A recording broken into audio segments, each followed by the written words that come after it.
Okay. అంటే అందరూ కూడా అమ్మగారి సంరక్షణలోనే ఉన్నారు. అంటే అమ్మగారు కూడా అంటే ఎట్లా ఒక పిల్లలు ఇక్కడ ఒక పక్క ఆయన అలవాట్లు పొద్దున మూడు అంటే ఆవిడ ఇంకా ముందే సినిమాలు కూడా చూపించాం. ముందే లేవడం ఆయనకంటే ముందే లేచి ఆయన కోసం పిల్లల కోసం ఆవిడ పడ్డ శ్రమ. అందుకే మెయిన్ ఈ కథ కూడా for every man success there is a woman behind అంటారు. నేను చెప్తుంటాను సినిమాల్లో, నా సినిమాల్లో కూడా ఆయన చేసిన ఆయన సొంతంగా తీసిన సినిమాల్లో కూడా అదే మీరు చూసుకోండి.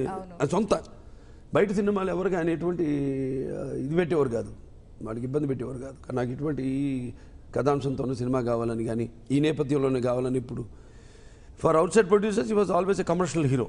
వాళ్ళ ఇష్టం నిర్మాతలది, ఎటువంటి సినిమా కావాలంటే వాళ్ళు చేసుకోవచ్చు. కానీ ఆయన సొంత సినిమాల్లో వచ్చేసరికి ఒక వరకట్నం కానీ, ఒక తల్ల పెళ్ళమా, లేకపోతే కొడద్దని కాపురం, ఉమ్మడి కుటుంబం, అవన్నీ వాటికి విలువలు ఇచ్చేవారు. ఆయన సొంత బ్యానర్లో ఆ సినిమాలు తీసుకునేవారు, సందేశాత్మక చిత్రాలు.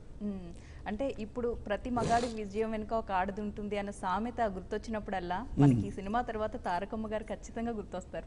ఆవిడ త్యాగం అనితర సాధ్యం అండి. అంటే ఇంతమంది పిల్లలు 13 మేము, ప్లస్ ఆయన అలవాట్లు పొద్దున్న ఇచ్చి ఆయన షూటింగ్కి వెళ్ళి మళ్ళీ సాయంత్రం తిరిగి వచ్చేదాకా.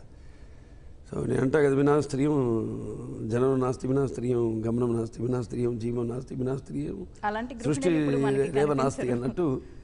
అదే కార్యేషు దాసి కరణేషు మంత్రి, భోజ్యేషు మాతా శైనేషు లంబ, రూపేషు లక్ష్మి, క్షమయా దరిద్రి అన్నట్టు పూర్తి భవించిన ఒక మహా.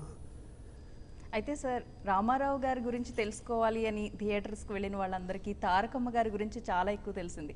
అసలు వాళ్ళిద్దరి అనుబంధం గురించి ఇంకా ఇంకా తెలుసుకోవాలి అని అనిపించేటట్టు ఉంది. ఎంత ప్రభావం ఉండేది ఆవిడ పాత్ర ఆయనపై? చాలా. అదే సినిమాలో మెయిన్ సినిమా తీయడానికి కూడా అంటే ఆయన పర్సనల్ క్యారెక్టరు, అంటే ఆయన పుట్టాకే ఆవేశం పుట్టింది. అలాగే ఎందుకంటే సీన్లో కూడా ఉంది దీంట్లో. అల్లు ప్రసాద్ గారు ఫస్ట్ మన దేశం వాళ్ళు కొట్టాలంటే వాళ్ళ ఎవరు నిజంగానే కట్టు కట్టు అంటే కుట్టులాగా అనిపించిందని. సో దాంట్లో ఏంటంటే ఆయన అంటారు కూడా నిజంగా జరిగింది.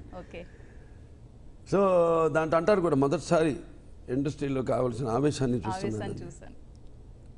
అలా అన్ని కోణాలు ఆయన పర్సనల్ క్యారెక్టర్ వచ్చేసరికి, అంటే క్రమశిక్షణ ఏంటి, లేకపోతే పట్టుదల, ఆవేశం, ఇవన్నీ కూడా అటు ప్లస్ ఇటు అమ్మగారు త్యాగం. ఒకటి ఆవిడ కానీ ధైర్యంగా ఆయన కోరికను మన్నించి ముందుకు పంపించి ఉండకపోతే మనం చూస్తుండే వాళ్ళం కాదేమో ఎన్టీఆర్ గారిని.